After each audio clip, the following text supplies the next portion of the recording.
Dia nanya gini, "Bang, saya tuh udah ngelamar lebih dari 100 lowongan di Jobstreet dan itu nggak ada responnya sama sekali. Satu pun nggak ada yang dipanggil. Ini salahnya di mana?"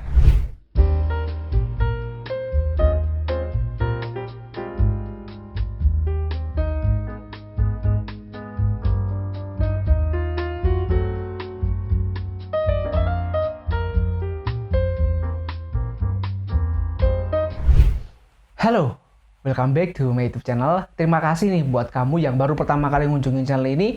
Nah, di video ini saya akan sedikit berbagi kepada kalian tentang salah satu alasan kenapa kamu jangan ngandelin Jobstreet aja ketika nyari kerja. Karena umumnya orang-orang tuh kalau nyari kerja di Jobstreet dan begitu lulus langsung fokusnya ke Jobstreet, Jobstreet, dan Jobstreet. Kenapa saya bilang seperti itu? Karena ada salah satu orang yang DM di Instagram saya. Dia nanya gini, "Bang, saya tuh udah ngelamar lebih dari 100 lowongan di Jobstreet dan itu nggak ada responnya sama sekali.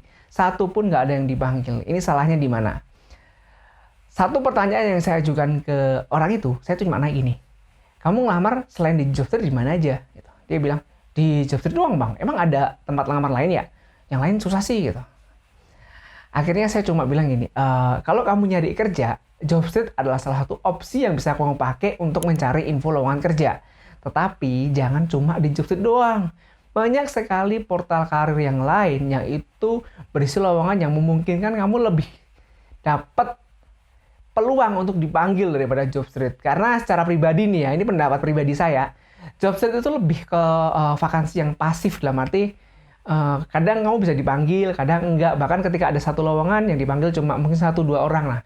Di website yang akan saya share ini lebih kayak panggilannya itu serentak, nanti bareng, dan hampir adalah panggilan dari setiap lowongan yang dibuka. Jadi kalau dia tutupnya tanggal 10 nih, kita tunggu 1-2 minggu tuh pasti ada panggilan. Nah, kalau di Jobstreet itu belum tentu dong.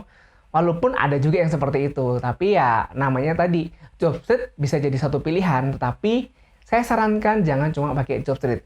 Terus pakai apa ya? Nah, sebelum kita mulai, mungkin kamu bisa klik dulu nih tombol subscribe dan like channel ini biar channel ini terus berkembang dan berikan informasi yang menarik buat kamu. Saya akan buat video ini dalam waktu yang nggak begitu panjang biar kalian juga langsung nangkep nih apa yang saya maksud dan apa yang saya pikirkan gitu. Jadi yang pertama Jobstreet. Oke, kamu udah punya Jobstreet, kamu udah punya akun Jobstreet dan kamu udah nyari lowongan banyak banget di Jobstreet. It's okay dan itu bagus buat kamu. Tapi ada beberapa web karir lain yang ini jauh lebih bagus atau mungkin sama bagusnya dengan Jobstreet. Depend on you, tergantung kamu. Ketika ngelihat lowongannya itu lebih banyak mana dan potensi dipanggilnya lebih banyak yang mana. Nah, yang kedua itu adalah web karir kampus. Web karir kampus ini mungkin beberapa orang masih asing atau nggak familiar dengan hal ini karena saya sering nanyain beberapa orang yang DM saya juga, "Kamu tahu nggak ECC? Kamu tahu nggak ITBCC? Kamu tahu nggak karir ITS?" Dan mereka rata-rata bilang, "Nggak tahu, emang itu apa, Bang?" Gitu. Jadi selain di Jobstreet, ada salah satu portal karir yang menurut saya tuh potensi dipanggilnya tuh gede banget. Bahkan ketika lowongan itu jelas di posting nih, close-nya tanggal 5 contohnya. 1-2 minggu ke depan itu pasti ada panggilannya di website itu juga. Dan kalian bisa ngemonitor, "Wah, saya dipanggil nggak sih?" Gitu. Dan pengalaman saya pribadi ketika saya jadi job seeker, masih fresh graduate dulu, itu sering panggilnya lewat situ. Walaupun di Jobstreet juga pernah dipanggil sih, tapi lebih sering lewat situ. Jadi lewat web karir kampus. Nah, ini ada 4, saya contohkan 4 aja. Kalau di Jawa Barat atau sebelah barat tuh ada ITBCC, itu punyanya ITB. Ada juga CDC UI, itu punyanya UI. Kalau bagian Jawa Tengah ada ECC, itu dulu namanya ECC UGM.